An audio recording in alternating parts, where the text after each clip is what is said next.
What is going on, everybody? How are you guys doing? We are back, another video.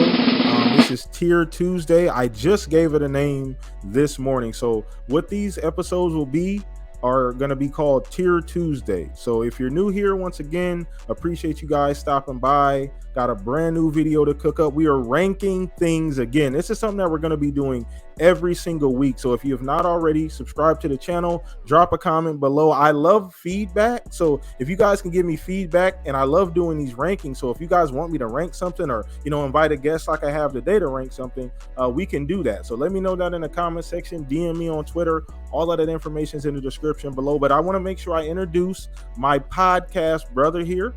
We got Fuzzy Belvedere hanging out with us, doing this tier ranking. What's up? Hey, what's up? What's up, everyone? Figure I would chime in here since I love a lot of different gaming consoles and got quite a collection of controllers. So this should definitely be fun. Oh yeah, and like I said, guys, Tier Tuesday, so you can definitely expect these videos every Tuesday from me, man. These are super fun to do. I enjoyed the first one. If you have not seen that one, I ranked the Halos. I at least did the best that I could. I didn't really get any bad comments, Fuzz. I was actually surprised that I didn't get any bad comments in my ranking. So thank you guys for sparing my ego and not killing me. But we're going to be doing this every week. So this week we got controllers. Now, a couple caveats, because you guys are already going to tell me in the comment section or on Twitter. All right, we don't have any Sega controllers. Okay, Sega hasn't made a game since a system or console since Dreamcast. So they didn't include it in the list that I'm looking at. And we'll do the best we can. I'm going to lean on Fuzz for a couple of these, and he might lean on me for a couple of them as well. But let's just go ahead and get started, Fuzz. Once again, you guys like the video, subscribe if you have not already, and let me know in the comment section what else you guys want to see from us here. So let's go ahead and get started, Fuzz. So we're going to start with the first one on the list. We got the fat boy. We got the Duke. The Duke. A lot of you guys weren't around for the Duke, if we being honest, Fuzz. So yeah. From a fun, we got to look at this from a, what are we doing with these controllers? Are supposed to be functional. The Duke was not necessarily the most aesthetically functional controller ever created. Yeah, definitely not ergonomic to some extent, although there is a soft spot in a lot of original Xbox guys' hearts for that one. So I don't want to give it a low rating for the fact that it's sentimental value, but from a functional value, I'm gonna say it's I'm going C or D. C or D. That's where I'm going for us. So it's just for nostalgia purposes, I'm gonna go C. I don't know if you want to back me up on it. It has a lot of nostalgia. I mean, it was the game when I first played Halo. I played with the Duke. I played Halo with the Duke. So there's a lot of that. But from a functional, I would never, unless your hands are the size of Shaq's, I would never, ever want anybody actually playing with that controller for an extended period of time. I'm going C because of the nostalgia. Plus, where you at? You want to see? Yeah, it's a lot of people's first controller. So right. C is a good fit. All right, so we got the three. I think C is good though, but we got the 360 controller next. Now, this was a big deal. Like this was a big deal. Like this controller, I don't have any qualms about I played with this controller probably the longest I've ever played with like a normal controller on any system. Mm-hmm. And it was almost perfect. Like I don't really have any qualms. Great battery life. Okay, ergonomically it felt good. It was light. The offset joysticks have always been something that I love from Xbox. It had everything I really liked. I mean, didn't it have Rumble as well? Yeah, I think you had like the optional Rumble pack later on. Yeah, you could buy the pack later on. So I mean, maybe that's the only thing. It wasn't a really tech heavy control. It just worked. It worked. So I don't know where you're at on the 360. I'm thinking B because it was B? Like the reason why I say it's that low is because the later controllers that came after, at least in my opinion, definitely iterated on it a bit better. Mm-hmm. But it was a definite step up from the Duke. So it has to go at least one tier higher than the Duke. So I was gonna go S tier with this controller. So we'll find a happy medium and just drop it in A. Yeah, I think A is is okay. So that's the 360 controller. Moving on, we got the Xbox One controller. Now, was this the question that we need to ask ourselves? Was this a step up from the 360 controller, Fuzz? Would you consider the One controller a step up from the 360? For me, yes. Only because And the only reason being the 360 controller was a little bit smaller fit, which for my hands was fine, but there's times where you're getting angry at what's going on the screen. So having a meteor controller in hand, like the Xbox One was a little bit better feel overall. Like the balance on it for me. The weight too. The weight, a little bit more weight to the controller. I think it was a little bit better of a controller, although it wasn't improved. Well, they tried their best to improve almost in every aspect. Although there were some wasn't that great. I know the D-pad's always been a bit of a struggle. The D-pad, although they kind of fixed that with the Elites, but that's a whole nother story. But the D-pad was probably its weakest link. I know a lot of people will nitpick about the batteries and stuff like that, but I can't put it below A. I can't put it anything lower than A tier because I think you're right. I agree that it improved on a majority of what the 360 did. It was a little heavier, a little more weighty because it's just more tech in the controller as well. It had more stuff in the controller. Had the built-in rumble already. Like you didn't have to get a rumble pack or any of that kind of stuff. So I think that they did a great job at like transitioning from the 360 controller. Not too big, great size. I think it's an easy A. Like I wouldn't put it S, but I think it's an easy A. Definitely an easy A. An Elite, maybe a Series 2 could be an S, but definitely an A.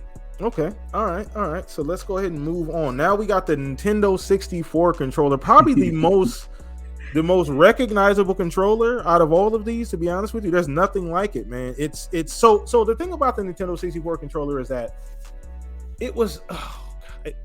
It was actually very functional. It looks crazy. Like I know the layout, the three, it looks like an upside down trident. Like I get it. Like I get it looks funky, but it actually for most Nintendo games, it was extremely functional. It worked great. It like Super Smash, Mario Kart, like it worked great. Like even to having a joystick dead center, which is super odd. Like that almost never happens. And I don't think it's happened even since.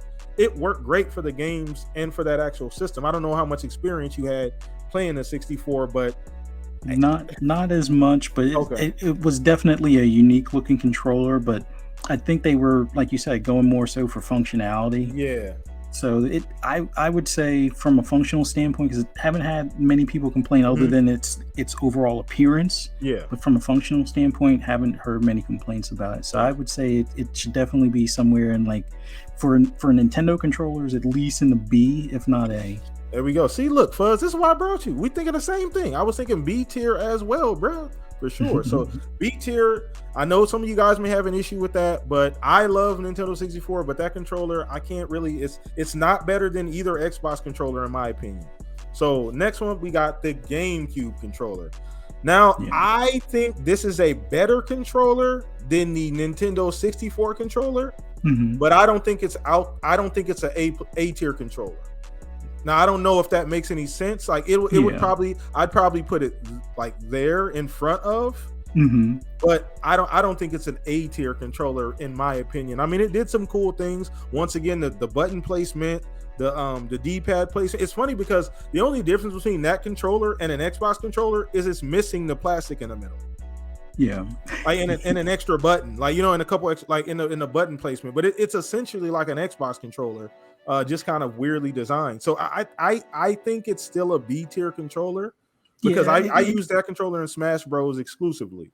It's like a B plus because it's definitely an improvement over the 64, and it's hard to say which one more, whether they influenced Xbox or Xbox influenced them. True. But that's true. It's definitely more for like. Although a lot of people like the PlayStation controls for fighting games, it definitely has a better stance for like first-person shooters as well as for flying games, driving games, and fighting games. So it's definitely a B plus. Yeah. B plus. Okay, so it's better than okay, cool. So next up, we got the Wii. Now, listen,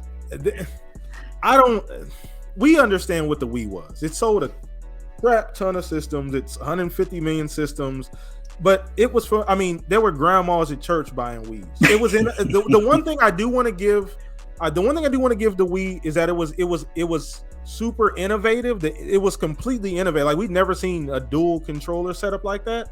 like that actually semi worked. Like the some of the stuff, depending on the game, it was pretty wonky. It didn't work with every game perfectly, Right. but it was. I mean, it was semi functional. I mean, I would probably put it in like a C, or I wouldn't give it the D tier. I think it's C alone, just on being innovative and different. Yeah. But I wouldn't give it much more outside of that, because outside of that, it didn't really serve, very much function outside of like Wii Sports or something. Yeah, it was definitely focused on like the Wii Sports, and Yeah. you needed that tether so you didn't smash your TV bowling. But C tier, just it was easy to pick up and kind of get the idea for it. And then I think the nunchuck add-on later and stuff like that helped it. But by itself, the standard Wii controller, I would say it deserves at least a C, maybe a B minus. So it's C. I don't think it's better than the Duke. Well, it's better than the Duke. It's better. It's easier to use. It may not be as memorable because it's probably in a lot of people's closets right now. But yeah, I would say ease of use wise, because if grandma can figure it out without having arthritis come into play, it kind of on par with the Duke. Duke is definitely more so for a gamer than the average person just getting into a game type of thing, but it deserves a C. Okay. All right. Cool. So we got the Wii U next. Now it's not really it is a controller, but it's a handheld. Yeah. So once again, innovation super high. It has to get points for innovation, but functionality, it didn't last long. The Wii U was only out for like 2.5 years, 3 years, before they completely discontinued it. So it was an innovative idea, because it was essentially the Switch before the Switch, if we're being honest. But from a functionality, like it didn't really, there's very few games that actually utilize it to probably the best potential that it could have been. The generation was so short, the Wii U wasn't around for very long, that very few games actually got to push it to where I think they were trying to take it. Yeah, I think it was kind of ahead of its time in a way, kind of like Kinects and kind of like a few other controllers and things like that. But it was, I think Nintendo didn't know how to explain it to people. Like it wasn't quite as clear, not necessarily as far as use, but what the actual unit was. So it would have probably been better received if they had done a better job of explaining, hey, this is your portable, controller / gaming device, and this is what it can do. And as opposed to being like a lot of people, like myself included at the time, because I wasn't as informed, was thinking it was just like an add-on for if you already had a Wii. Is this a new controller with a touchscreen? Or so it missed on information to the public, but innovative nonetheless. I'm gonna go C again. I think C is rightfully where it's at. Do I think it's? I'll put it behind the Duke. Yeah. So we got Switch. Now Switch is another one. Like Nintendo, there's always going to be innovation. Like we're gonna say this over and over again when it comes to Nintendo. Innovation is always like the big thing. They always try and like reinvent themselves, and especially with the controllers. But this is more of the Wii was kind of an experiment for this setup, right? Like the nunchucks, the two separate controllers. You can use one. Each one of them are actually like, you can use them as a controller individually, so two people can play on the same Switch. It's super functional. It works for the Switch. I'm probably gonna go B tier. I'm thinking B, and it's probably Nintendo's best design outside of like their Pro controller setup. Yeah. I would say the only negative that I've ever had with it is just stick drift, but then again, that kind of occurs in other controllers as well. Exactly. But overall, light, easy to use. The fact that you can use it in conjunction together or separate, for like a 2-player like versus game type of thing. I think that in itself gives it a solid B plus range. So it's at the top of the B tier, because I think it's better than a 64 controller and the GameCube for sure. All right, so moving on to PlayStation, we got the OG PlayStation controller. Now, obviously Xbox didn't exist when this controller came out. Right. So this is like 3 years. I think Xbox came out 3 years after. So no joysticks, which is foreign, right? Like at this point, you say no joy. You're like, what the hell are you talking about? No joysticks. So I don't. It's this one's tough to rank because it did a lot of things well. Was I mean, super. You got your start button. It's like a souped up Nintendo controller. Two buttons in the middle, a D-pad, and 4 buttons. You did have the bumpers, but I don't know. I mean, did it innovate? I guess it did innovate. It was a more comfortable controller to hold. It was definitely ergonomic compared to like your standard Nintendo. Like if you're looking at like Super Nintendo controller or even like the Sega Master System controller, this was definitely an improvement from that range. But for its time, I would say it would be like kind of like a B tier. But history being what it is, they've definitely made improvements since. But not having those thumbsticks kind of leaves it in the C. And once again, you guys got to remember, you guys watching, we're doing this from our perspective now. Like we, obviously we can't go back to 1998 when the PS1 came out and kind of look at it from that standpoint, because at that standpoint it was ahead of its time. We probably would be an S tier, but from our perspective now, this is how we're doing this. I think the no joysticks do hold it back. Like they would keep it from being like an A tier in my opinion. No joysticks, pretty basic. Still a great controller though, right? Great controller for the time. Yeah. So what are we moving on to? What is this? The 6-axis, I believe. Is this the PS2 6-axis? I think that.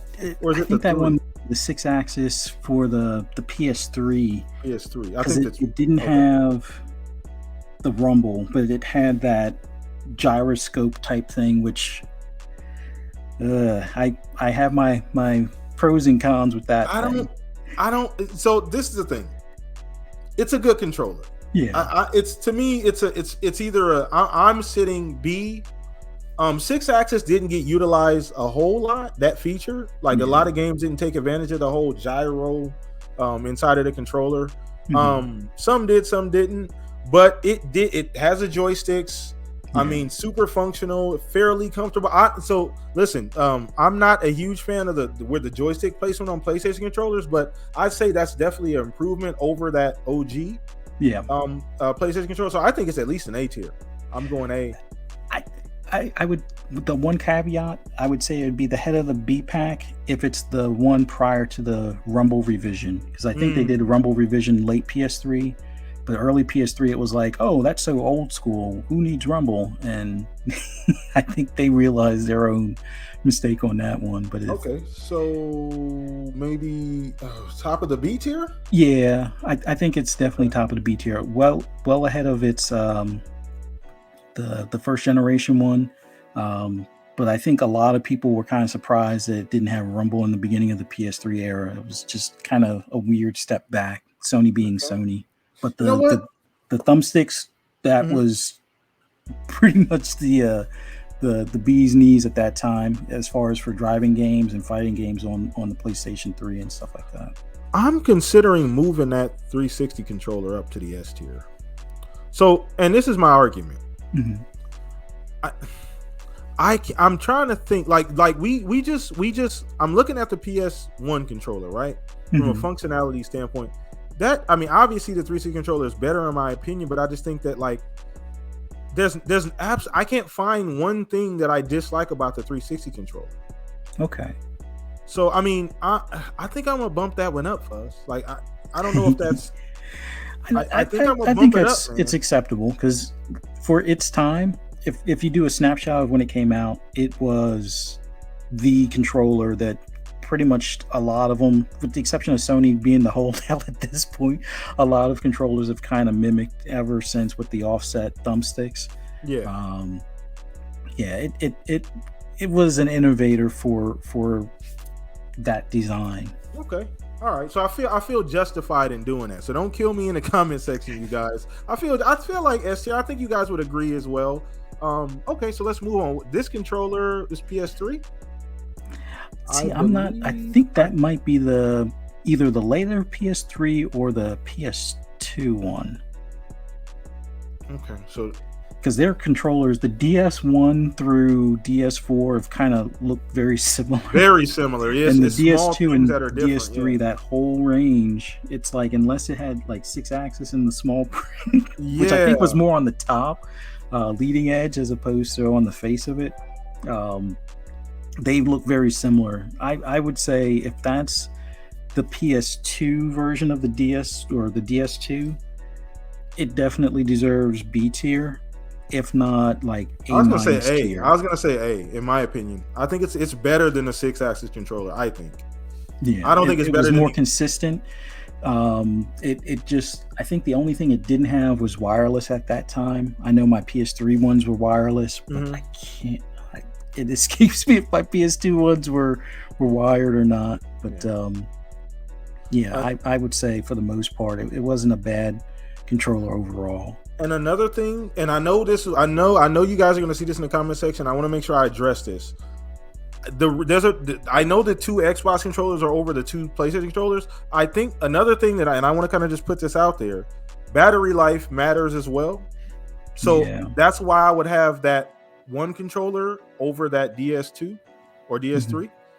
Battery life, because I think they're on the same tier as a controller. I just think the battery life edges that out, and that's another thing which makes you can leave that 360 controller on for 3 days, and that thing will not cut off. Like that had incredible battery life on that 360 controller. So I think we put that DualShock. It's either a 2 or a 3 in the right spot. I think it's an A tier as well. Yeah. All right, so we're moving on to the PS5 controller. Now I'm deferring to you. I do not own a PS5 at this point. So where are we putting the PS5 controller? It's got to go S tier, and I have my pros and cons with it. The pros being, like, if you play anything like Astro's Playroom or more recently like Deathloop, with the integration of like different materials your character walks on, or different guns they fire, or when misfires or gun jams happen, or walking through sand or raindrops hitting your character, all of those can be felt through the controller. And I know that price sounds weird, but it is a level of immersion that I know everybody jokes about. Oh, well, Xbox needs to mimic this. It doesn't feel next gen. It has its place. Now, on the flip side, the drawback is battery life is even shorter than what my DS4 was. So a 6-hour gaming session of Deathloop, my battery's at 0. Now I can probably play Ghost of Tsushima for 6 hours and not have to worry about charging it.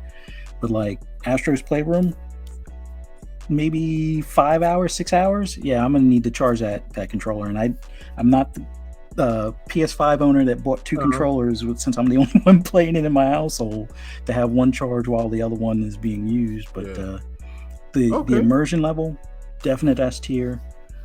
Looking to see what Xbox does next, but I'll be honest, I still, until I get a racing game like Gran Turismo 7 in my hands, I still love the Elite Series 2 as far as the rumble for like the gas and brake pedal.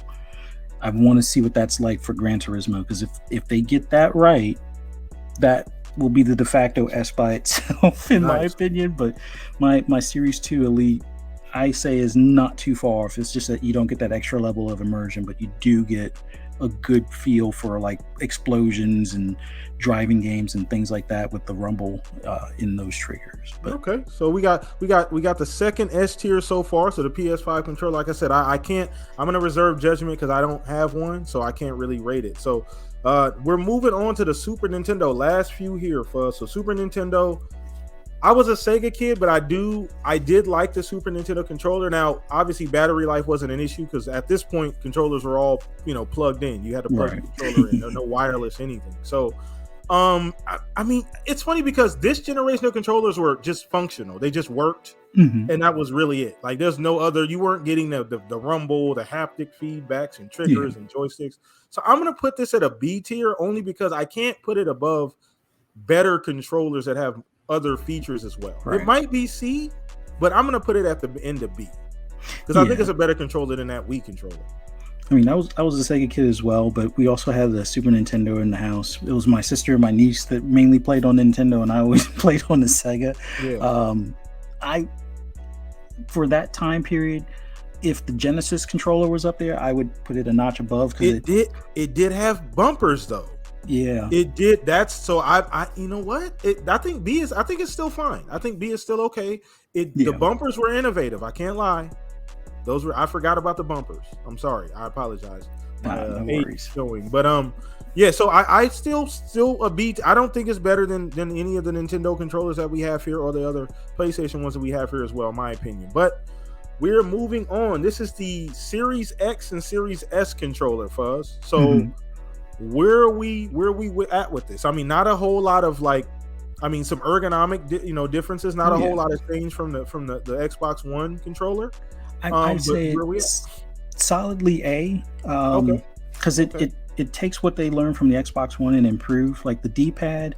Some of the issues that people may have complained about with the D-pad, they went and improved with more of like the radial disc style, although it's not a true disc, but it's closer to that. It's like a nice blend. It's a smidge smaller because some people complained that the Xbox One controller felt a little big in their hands. So they kind of narrowed it or smoothed it down just a smidge, so it's even more balanced feel. And they added a share button finally. Yes, I know PlayStation's had that for a while. I know, right. But it was a welcome add-on and improvement.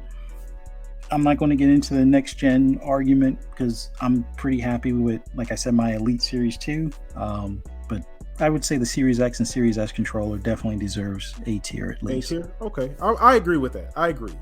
So we're moving on to the Ps4 controller. So now this obviously I have and have had. It's they made some distinct changes. Obviously, like you said, the share button was on this controller. Obviously, the light bar that I don't know if that's good or bad because it was not used at all. That light bar was not used.